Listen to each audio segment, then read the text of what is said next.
Morning at the Laurent estate remained as quiet as usual, but the tension between Nathan and Vivian was thicker than ever. Nathan knew everything was coming to a head.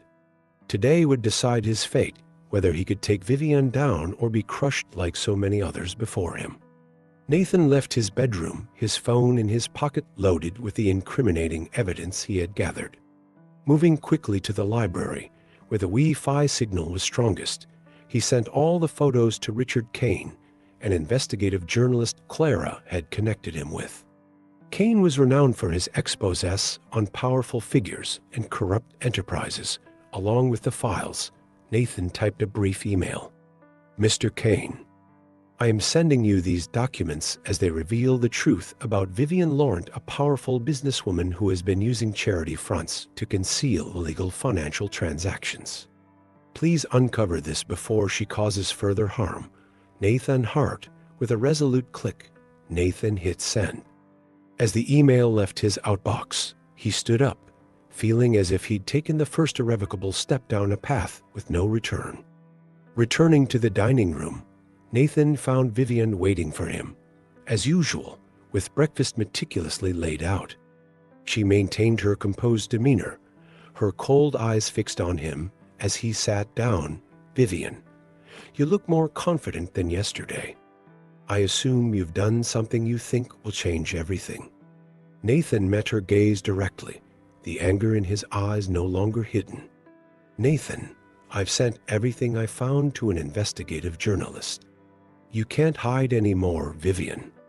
The truth is out, and you'll have to face the consequences. Vivian paused, her fork hovering mid-air. A flicker of anger crossed her face, but she quickly regained her composure. Vivian, you really believe a few documents can destroy me? Nathan, I've survived far worse battles than this. You have no idea who you're up against. Nathan clenched his fists, his voice steady with resolve. Nathan, you may be powerful, Vivian, but you're not invincible. Once the truth comes to light, everything you've built will collapse. Vivian let out a cold laugh, though her tone betrayed a rising fury. Vivian, Nathan, you don't understand.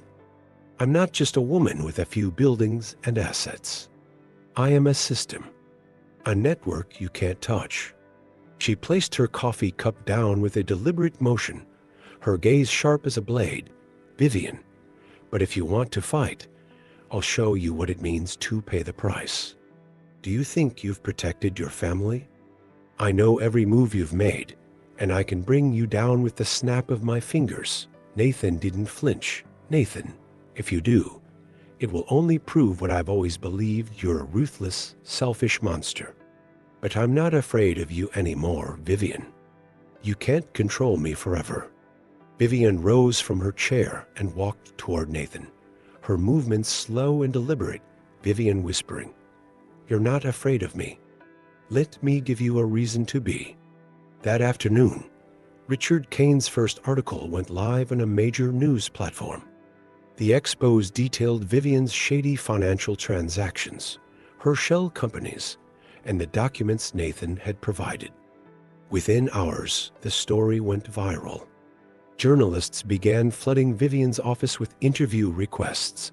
Her company's stock plummeted, and rumors of an impending federal investigation spread like wildfire. That evening, Vivian returned to the estate, storming into Nathan's room with uncharacteristic fury.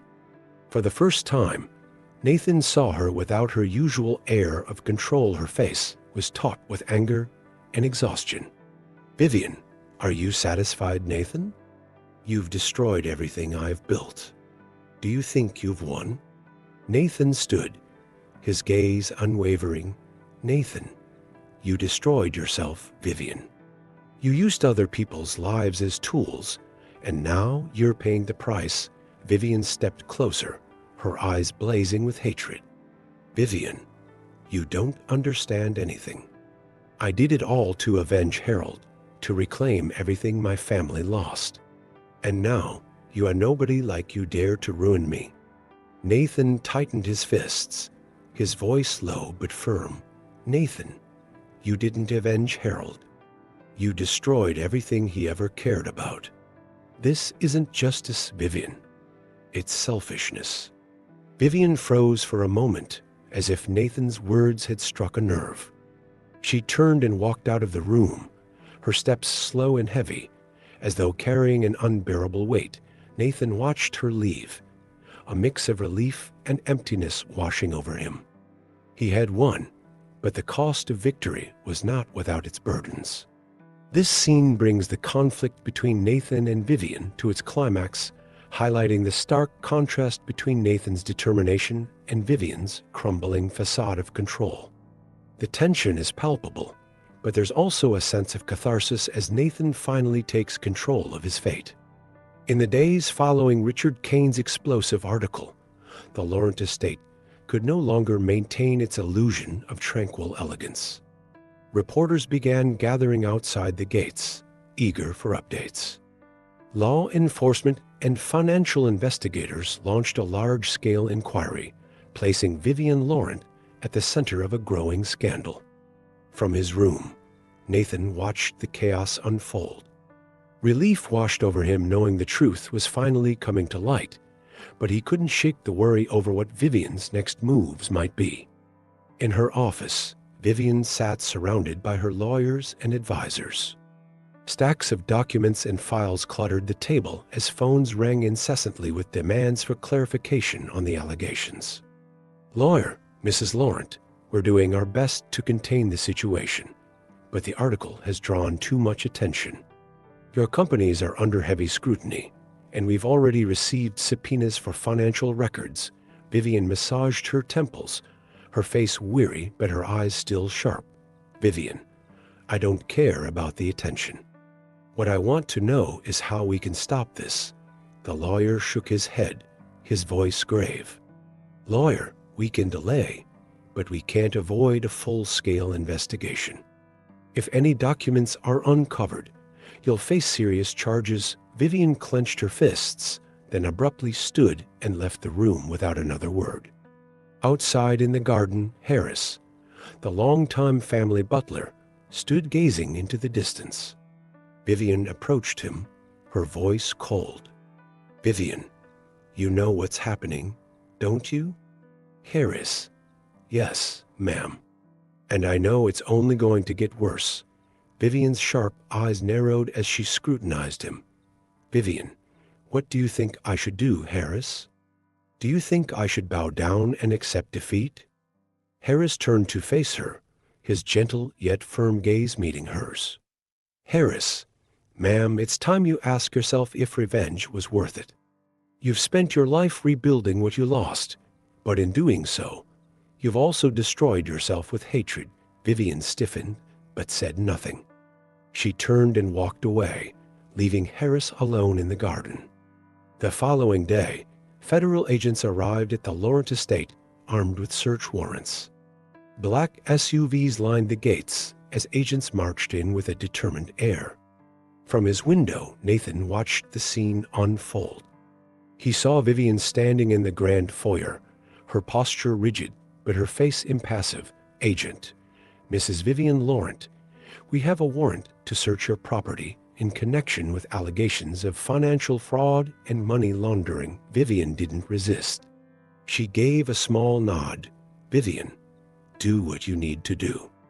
The agents fanned out, meticulously searching every corner of the estate, from the library to Vivian's office.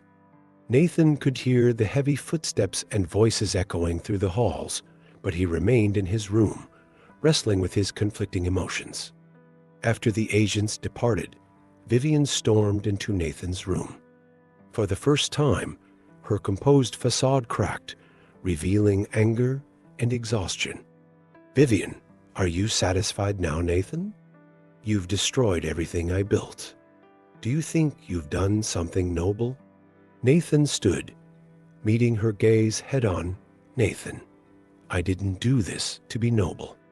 I did it because I couldn't let you keep using me and my family as tools for your revenge." Vivian stepped closer, her eyes blazing with a mix of fury and pain. "Vivian, do you have any idea what I've lost? I have nothing left but the fight to reclaim what was mine." Nathan's voice softened as he looked at her, his tone more reflective. "Nathan, you lost everything, but you've also turned yourself into someone Harold wouldn't recognize. Have you ever wondered what he would think if he saw you now?" Vivian faltered, her eyes flickering with something akin to vulnerability. For a moment, Nathan's words seemed to pierce through her hardened exterior. Without responding, Vivian turned and left the room, her steps slow and heavy, as if weighed down by an unbearable burden. Nathan watched her leave, a mix of relief and sorrow washing over him. The truth was finally exposed, but the cost of the battle had been immense. The Laurent estate fell into an eerie silence. Outside, reporters continued to wait for updates. Articles about Vivian's downfall spread like wildfire, and the federal investigation entered a critical phase. Nathan sat by the window, staring out at the storm brewing beyond the gates. The battle was over, but its ripples were just beginning. After the investigators' raid, the Laurent estate grew colder and emptier than ever. Agents had taken away countless documents, devices, and secrets Vivian had spent years trying to bury. The media kept the story alive, making Vivian Laurent the center of relentless public scrutiny. Nathan sat in the library, staring out at the garden. His heart felt heavy. Though he had succeeded in exposing the truth, victory brought him no sense of satisfaction. A week later, Vivian was formally summoned to attend her first hearing. She stepped out of the estate in a perfectly tailored black suit, her hair in its signature high bun. She ignored the barrage of questions from the reporters crowding around her. "Reporter: Mrs. Laurent, do you deny the allegations against you?" "Reporter: Are you afraid of losing everything?" Vivian silently climbed into the car, her face cold and resolute, as though nothing could break her composure. From a distance, Nathan watched the scene. He knew Vivian's resolve was not a sign of innocence, but a mask to conceal her fear. At the hearing, Vivian's lawyers argued that she had no direct involvement in the illegal financial transactions, blaming her associates for the misconduct. But the prosecution was unrelenting. A financial investigator took the stand, presenting evidence linking Vivian to shell companies and offshore accounts. "Prosecutor: Mrs. Laurent, we have documents proving that you deliberately used sham charities to launder money. Do you deny this?" Vivian calmly: "I do not deny that I managed multiple charitable organizations. But if there were financial discrepancies, they were not intentional on my part." Her measured defense left the courtroom in tense silence. Nathan, watching from the gallery, knew her words couldn't erase the overwhelming evidence against her. One evening after the hearing, Vivian returned to the Laurent estate. She entered the library where Nathan sat reading. "Vivian, you're still here. I thought you'd be satisfied seeing me dragged to the bottom." Nathan set the book down and looked at her with tired eyes. "Nathan, I'm not here to watch you fail.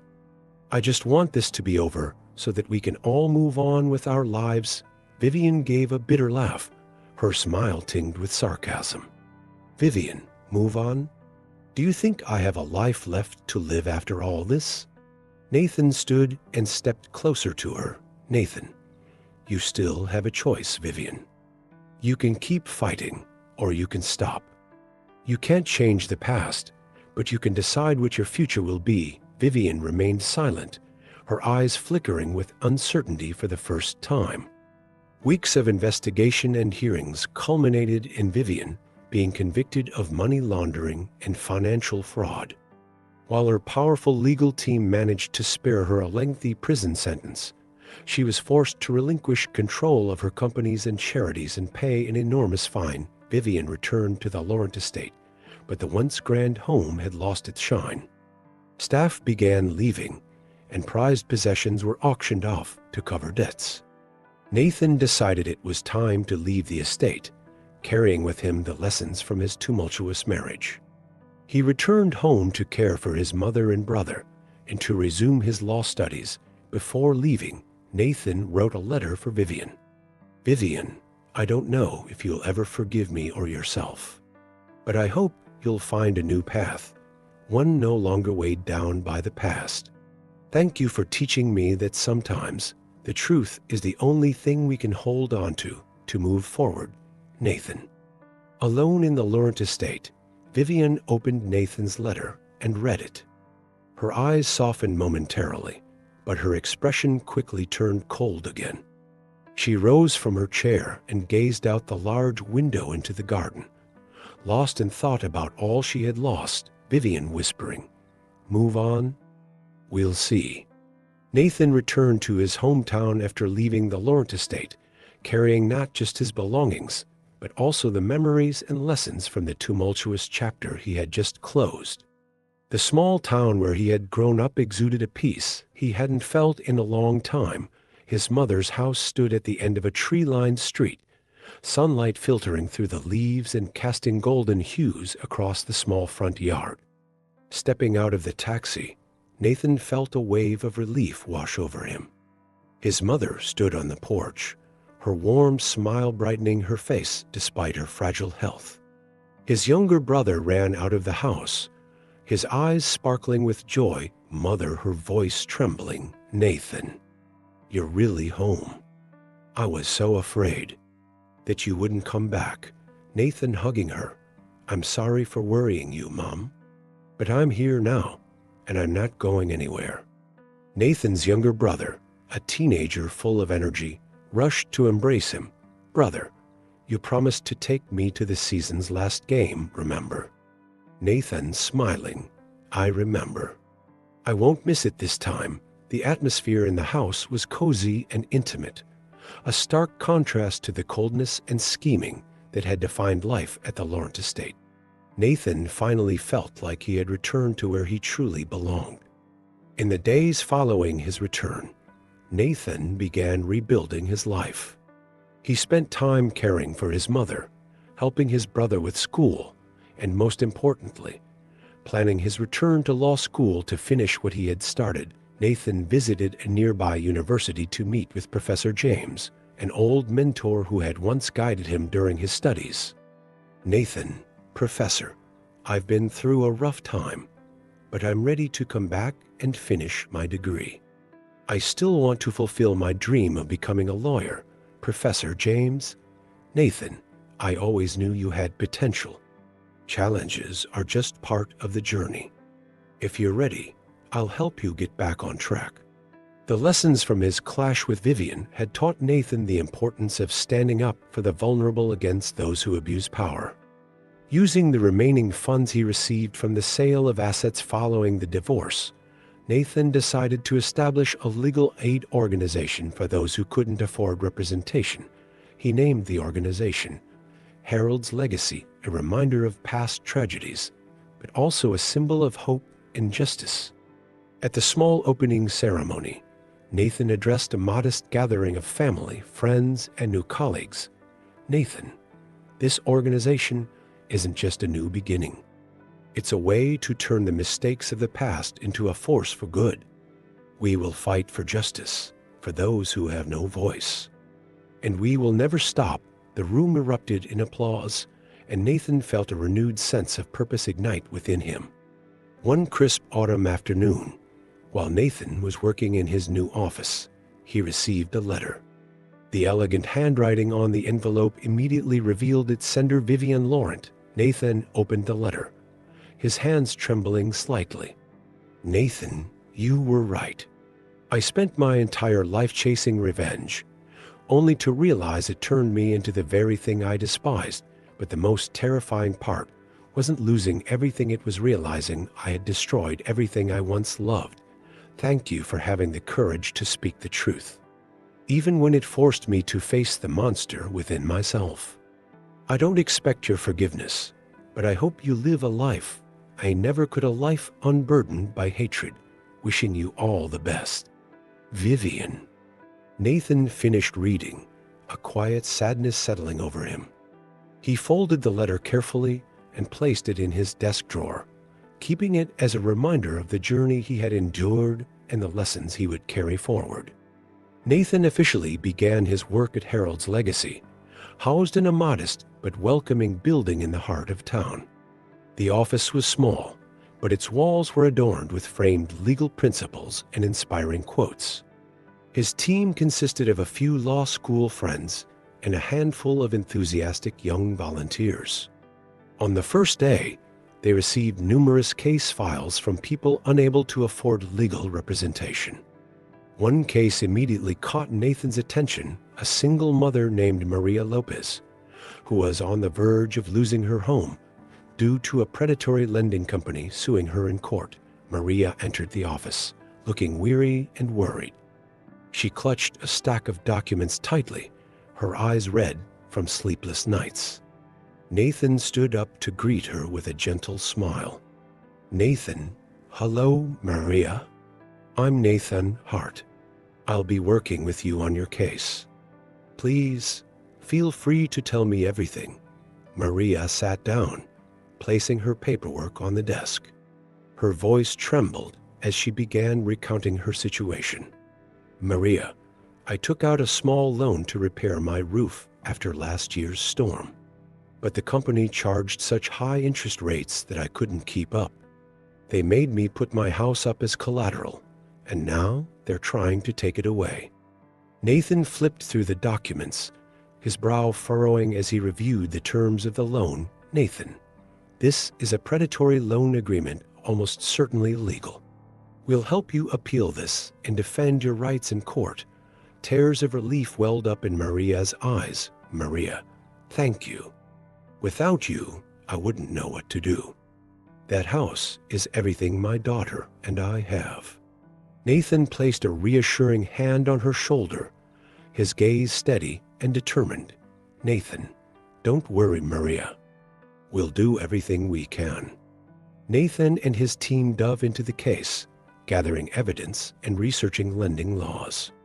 They found that the company had intentionally concealed the true interest rate within convoluted contract terms. Nathan also reached out to other customers of the same company, collecting testimonies that revealed a pattern of similar predatory practices. "Peter, colleague, Nathan, these documents show that this company has used the same tactics on dozens of families. If we bring this to court, they won't be able to wriggle out of it." "Nathan, good. Let's make this case a landmark so no one else has to suffer like this." On the day of the trial, Maria sat beside Nathan at the defense table, her hands clenched tightly as she tried to mask her anxiety. The plaintiff's attorney argued that Maria had voluntarily signed the contract, making it legally binding. Nathan stood up to deliver his defense. "Nathan, Your Honor, my client was deceived when she signed this agreement. The plaintiff not only charged interest rates far above the legal limit, but also intentionally concealed these terms through misleading language in the contract." He presented evidence, including testimonies from other victims and financial documents. "Nathan, this is not a fair contract. It's a trap designed to exploit those in desperate situations. My client deserves protection, and her home should not become a casualty of corporate greed." After hours of deliberation, the judge ruled in Maria's favor, declaring her loan agreement illegal and unenforceable. The lending company was ordered to refund the excess fees Maria had paid above the lawful interest rate. Maria broke down in tears at the verdict, embracing Nathan. "Maria, thank you. Because of you, my daughter and I still have a home." Nathan smiled, a deep sense of pride and fulfillment welling up inside him. Back at the office, Nathan sat at his desk, gazing out the window. The afternoon sunlight illuminated the Herald's legacy sign hanging outside. Peter walked in, setting a cup of coffee on Nathan's desk. "Peter, we just won our first case, Nathan. How does it feel?" "Nathan, it feels like I'm finally on the right path. This is just the beginning, but I know we can make a difference." Peter nodded, his warm smile encouraging. "Peter, you didn't just help Maria. You showed others that they have the right to fight for justice. That's what truly matters." Nathan glanced at the sign again, a renewed sense of hope filling his heart. He had emerged from the shadows of his past and was now building a future he could be proud of. Following the victory in their first case, Harold's legacy quickly gained attention within the community. People facing legal troubles flocked to Nathan's office, seeking help. However, the rising popularity also brought pressure and challenges Nathan had never encountered before. One morning, the office was packed with locals submitting case files.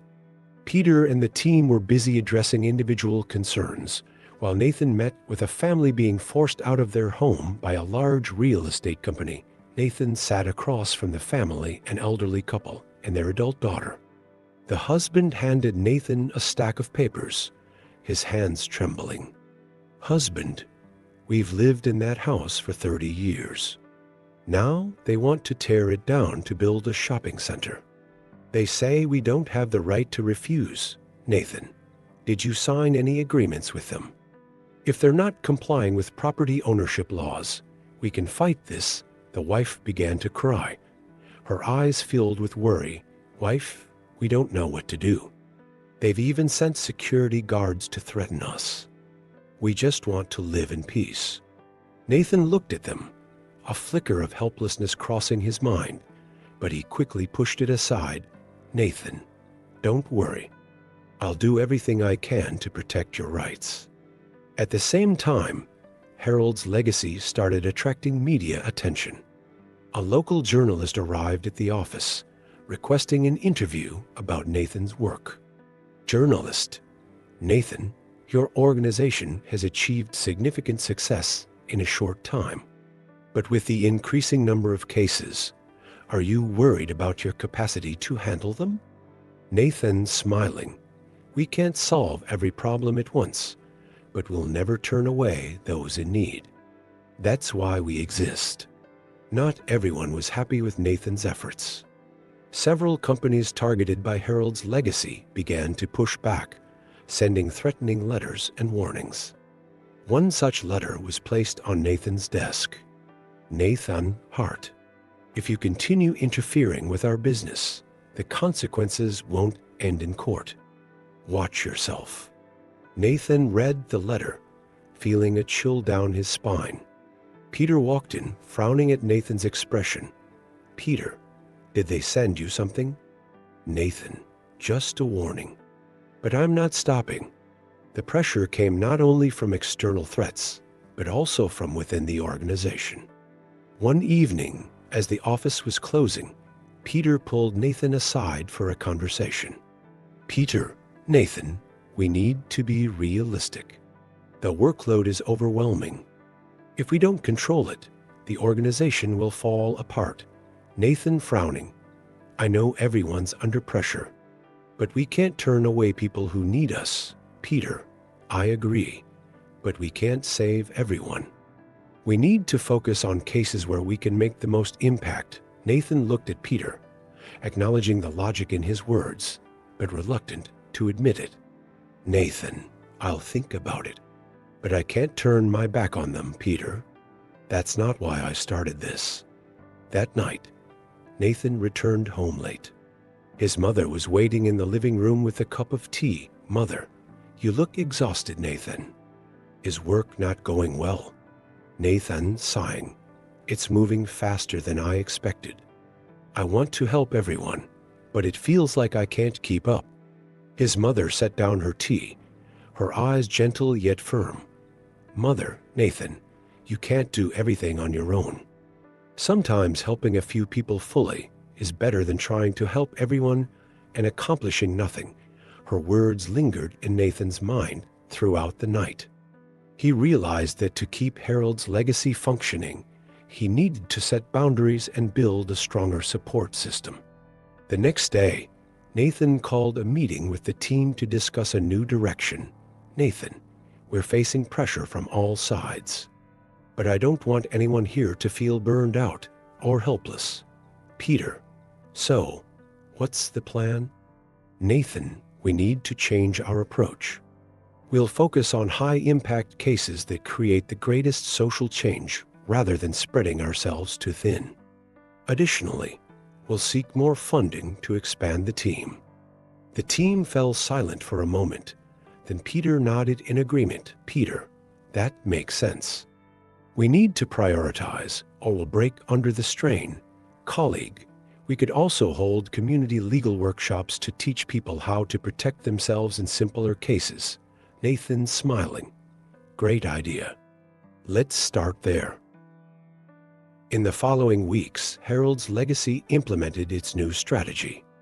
The team held free legal workshops at the public library where locals could get advice on basic legal issues. One afternoon, during a workshop, Nathan met a 12-year-old boy. The boy approached him, holding out a drawing of a hero, protecting a family in front of a large building. "Boy, I made this for you. My mom says you helped Mrs. Maria keep her house. I want to be like you when I grow up." Nathan took the drawing, a lump forming in his throat. Nathan kneeling gently. "Thank you. You can do it, and even better than me.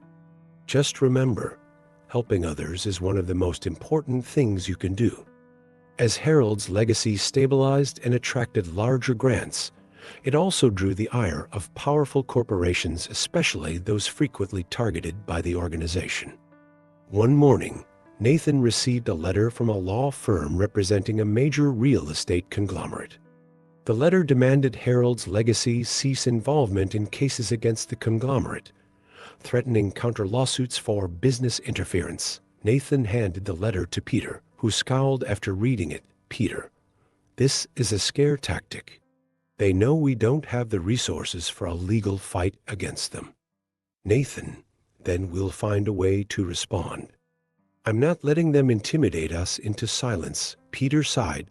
"Peter, are you sure about this? It'll be a big fight. If we lose, it could ruin the organization." Nathan resolute. "I built this from nothing, and I won't back down, not to them or anyone else." Nathan and the team at Harold's Legacy were gearing up for the biggest case they'd ever faced. Monarch Properties, a massive real estate conglomerate, had filed a lawsuit against the organization, accusing them of business interference and tarnishing the company's reputation.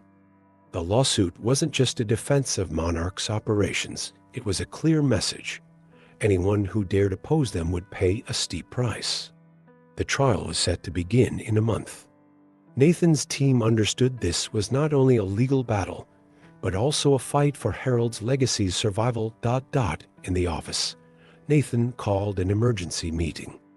His colleagues sat around the table, the tension in the room palpable. "Peter, Monarch's legal team is top-notch. They're out to destroy us, and they have the resources to do it. Nathan, we won't let them win. But we need to prepare meticulously and show the court how they're abusing their power to silence advocates for the vulnerable." A young colleague, Clara, spoke up. "Clara, I've been reviewing Monarch's records. Some of their land acquisitions look suspicious. If we dig deeper, we might uncover a weak point." Nathan nodding. "Good. Clara, keep investigating. Peter, help me draft a defense to prove their accusations are baseless. We're not just defending, we're going on the offensive." Nathan knew he couldn't fight Monarch alone. He reached out to NGOs and community advocates, rallying their support. One notable activist, Susan Grant, agreed to meet Nathan at her office. "Susan, Nathan, I've heard about your work. Monarch is a formidable opponent, but I believe you have a chance. We'll support you by providing information on past lawsuits involving them." Nathan, "Thank you, Susan. This isn't just my fight. It's a battle for everyone being exploited by corporations like Monarch." 2 weeks before the trial, Monarch began playing dirty. Articles appeared in the press, accusing Nathan and his organization of inciting unnecessary lawsuits under the guise of legal aid. One morning, Nathan received an anonymous email containing a chilling threat. "Nathan Hart, back off the case if you want your family to stay safe. This is your final warning." Nathan sighed, fear flashing through him. momentarily before determination took over. He picked up his phone and called his mother. "Nathan, Mom, I'm hiring a security team to protect you and my brother for a while. Don't worry, but I need to make sure you're safe. Mother, Nathan, don't let them scare you. I trust you're doing the right thing." The day of the trial arrived.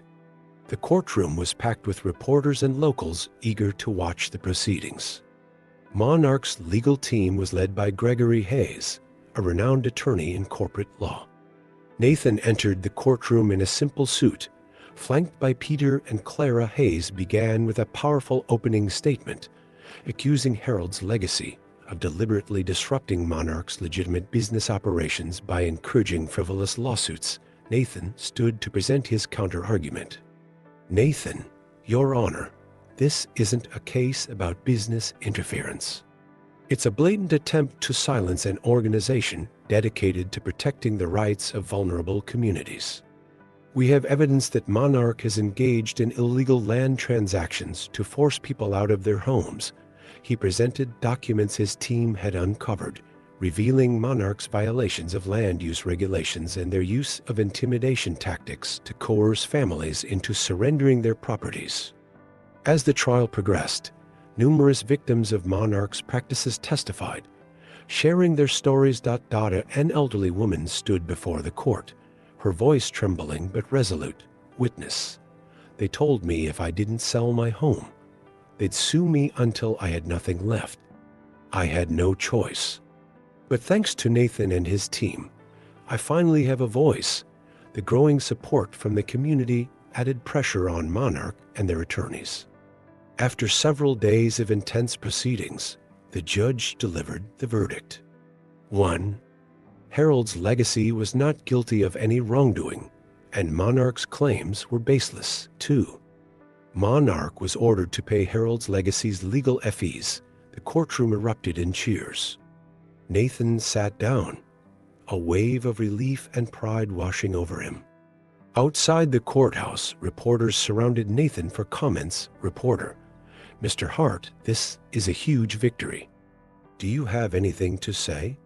Nathan, smiling: "This isn't just my victory, it's a win for everyone who stood up to protect their rights. We're stronger when we stand together. And this is just the beginning." Nathan returned to the office with his team, ready to dive back into their work with renewed energy. The challenges ahead were still daunting, but Nathan felt more prepared than ever to face them head-on. Harold's legacy had proven its resilience, and so had he. The office of Harold's legacy was busier than ever. The victory against Monarch Properties not only marked a significant legal win, but also solidified the organization's reputation.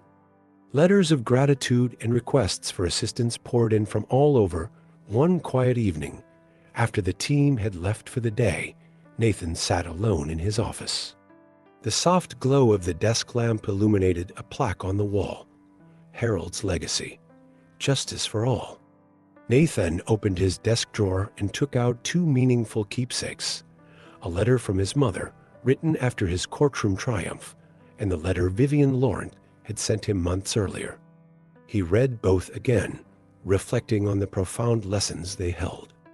The letter from his mother: "Dear Nathan, I've never been prouder of you. You've shown that even in the darkest moments, we can create light not just for ourselves, but for others. You've reminded me that family values, faith in justice, and determination are things that never fade. No matter how hard life gets, I love you. Mom." Nathan smiled, recalling the difficult days when he and his mother struggled to overcome the debts left by his father. Now, those painful memories had become the foundation of his strength. He picked up Vivian's letter, her final words lingering in his mind. "Live a life unbound by hatred." Nathan thought to himself. Vivian was wrong in her approach, but she wasn't entirely wrong about justice. "I've learned that justice isn't about revenge, it's about restoring balance." Nathan stood and left the office, walking down a quiet street to a nearby park. The night was calm, and soft streetlights cast a warm glow over the pathways. Sitting on a bench, he allowed himself to absorb the serenity he hadn't felt in years. A boy playing soccer nearby accidentally kicked his ball toward Nathan. Picking it up, Nathan handed it back to him. "Boy, thanks, mister." Nathan smiled gently, Nathan to himself. Every effort is worth it, if it means giving children like him a better future. Nathan returned home, where his mother and younger brother were waiting. The three of them sat around the dinner table, their laughter and ordinary conversations filling the room with warmth. In that moment, Nathan realized that while life was full of challenges, he had found his purpose, not only to defend justice, but to help create a better world, one step at a time. The story ended with Nathan at his desk the following morning.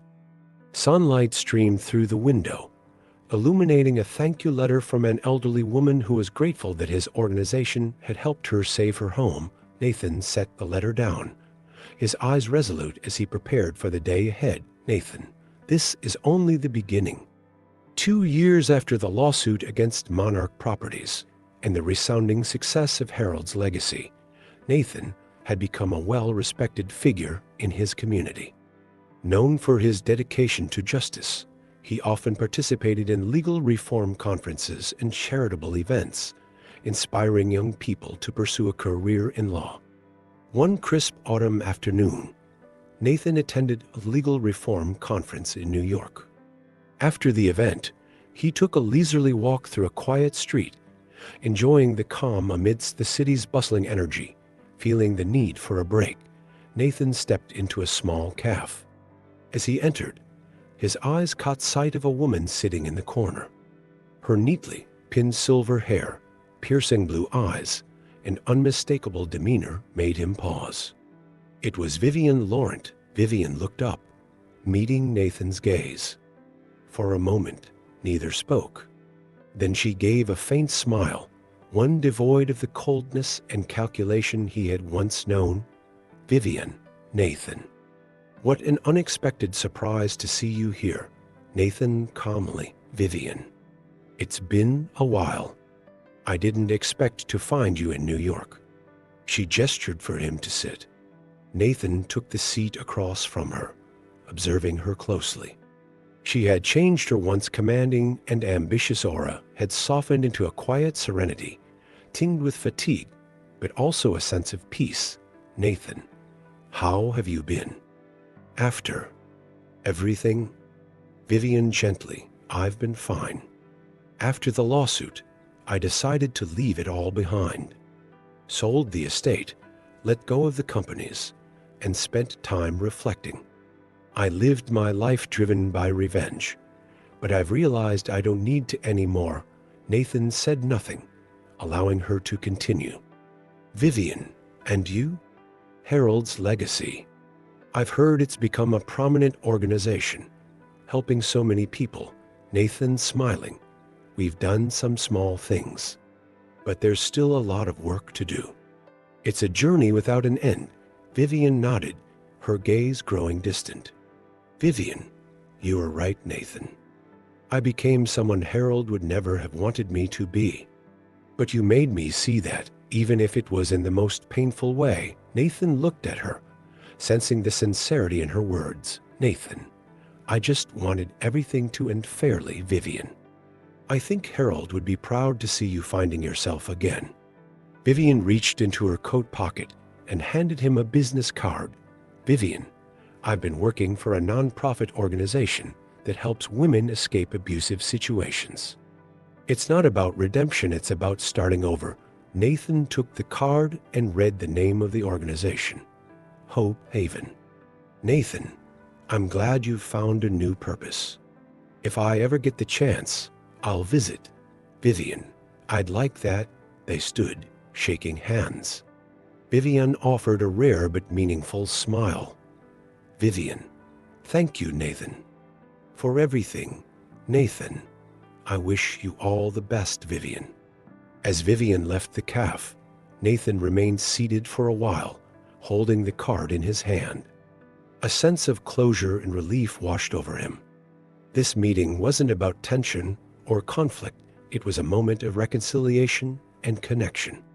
Vivian had found a new path, and Nathan realized that even those who had lost their way could change when they truly wanted to. Nathan slipped the card into his pocket and walked out of the cafe. The New York sky was clear, and the gentle autumn breeze rustled through the streets. As he walked, he felt a deep sense of peace. His journey continued, and he knew that all he had endured, the pain and the hope, would forever be a part of the path he had chosen. Thank you all for taking the time to follow this story. Nathan Hart's journey, along with the lives of those around him, is not just a quest for justice, but a profound exploration of the power of truth, resilience, and the healing strength of forgiveness. We hope this story has brought you moments of emotion, reflection, and inspiration to always stand by what is right, even in the face of adversity. If this story touched your heart, please like and subscribe to our channel to support us. Once again, thank you for being a part of this journey. See you in the next story.